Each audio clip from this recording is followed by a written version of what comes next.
Hello guys, welcome to Study Bloom. Today we are going to study about basically class 8 and chapter 2 social science chapter, that is reshaping India's political map.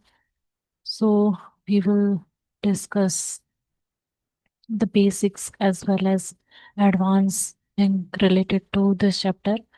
So we will see that in this class that how did foreign invasions and the rise of new dynasties reshape India's political boundaries during this period? How did Indian society respond to these invasions? How did India's economy adapt during times of political instability? And what impact did this period have on the lives of the people? So basically, we are discussing about the medieval period, and in this medieval period, we will see what is medieval, what is the meaning of the medieval, and all these things line by line with the help of NCRT. So as you can see that there is a basically a timeline, and you have to understand this timeline. These timelines are very important. In 1206, there is establishment of the Delhi Sultanate. Then in basically 1326, there is re-establishment of Mewar Kingdom. Re-establishment, that is re-establishment. Then it's 1336 establishment of Vijayanagar Empire. That is very, very famous and important for every examination. Then in 1347, there is establishment of Bahmani Sultanate. 1398, there is when the Timur attacked Delhi. Then in 1498, there is arrival of Portuguese in India. That you know about this, you know the story of Vasco da Gama. Then in 1526, there is the first battle of Panipat. Babur victory establishes the Mughal Empire. This is the first battle of Panipat. That is important, very, very important, 1526. Then in 1556, there is second battle of Panipat, Akbar's decisive victory. Then in 1565, there is a battle of Talikota, where there was the destruction of Vijayanagar city. And 1576, there is a battle of Haldighati. Then Maharana Pratap was to retreat in 1576. Then 1671, there is a battle of Saraighat. The Ahoms defeated the Mughals.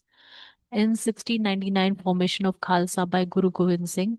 Then 1754, beginning of Maratha control of Delhi. 1799, establishment of the Sikh Empire.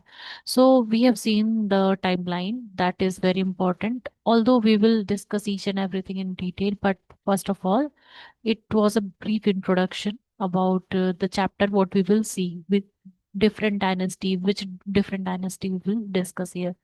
So in this period, in this chapter, we will see the term that is medieval again and again. What is this medieval? This medieval means that between two ages, that is between two different ages, that is medieval period. So this chapter particularly discuss about the medieval period, and it was originally applied to European history from the fall of Roman Empire. There was a Roman Empire that was 5th century CE to Renaissance, that is European cultural revival in 14th to 16th century, nurtured by the rediscovery of Greek and Roman art and literature. So it was once thought to mark a dark age before the development of modern science. But of course, Europe's and India's history are very different. So applying the same term, that is medieval, to both is not ideal. That is, so historians do not always agree on which period it covers in India. We will sometime have to use the term medieval, but for us, it simply means the period from 11th to 17th century that include the medieval period in India. Particularly, we are talking about the India. So in tapestry of the past chapter, we have tried to keep a few dates as possible, only those that mark important reference point. You will find it helpful to keep revisiting the timeline in those chapter, revisiting the maps too, as they will help you visualize the geography that was transferred by armies, common people, traders, scholars, and spiritual figures. So you will see that this is important. That is a spellings, different spelling. You will see there is because there was different type of a script, like there was Persian script, Roman script. So in different script the writing is different, like Khalji or Khilji, they are the same, but in different script they are different. The meaning is same, but the pronunciation is different because of the different script. Similarly, we will show the standard spelling of Mughal spelling, that is, that is Mughal. But alternatively, we can use Mughal or Mughal, that are sometimes used. So now, a new era in India's journey began in the 11th century. A new era began in India basically in the 11th century. There was invasion from beyond the Hindu Kush. Hindu Kush, that you will see, Hindu Kush is basically in Afghanistan. So Hindu Kush mountain reshaped India's political map. That no doubt India had been such warfare in earlier period, but the spate of invasion by people from its outside the Indian subcontinent during this period was unprecedented. So many of these invaders were Central Asian, basically from, they are the Turk or Afghan. They were drawn to India not only for the reputed riches and for territorial ambition, but also often to spread by force of violence if necessary their own version of their religion. So let us now we will explore and in this chapter the India from the 13th century onward. See, you have to just read and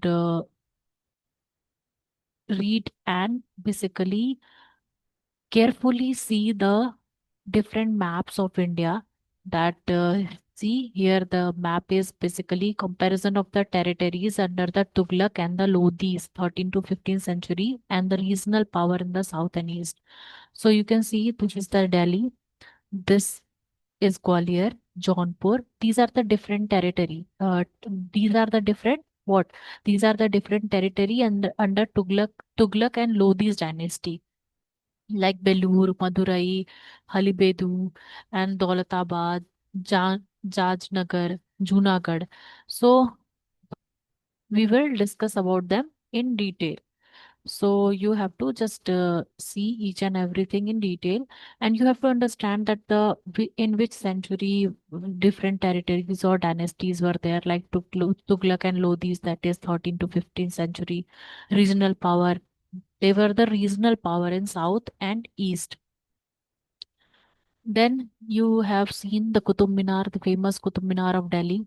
That is, you. This is the picture that you can visualize, and it is a section of Kuwa, Quwatul Islam, Might of Islam Mosque in Delhi Qutub Minar complex.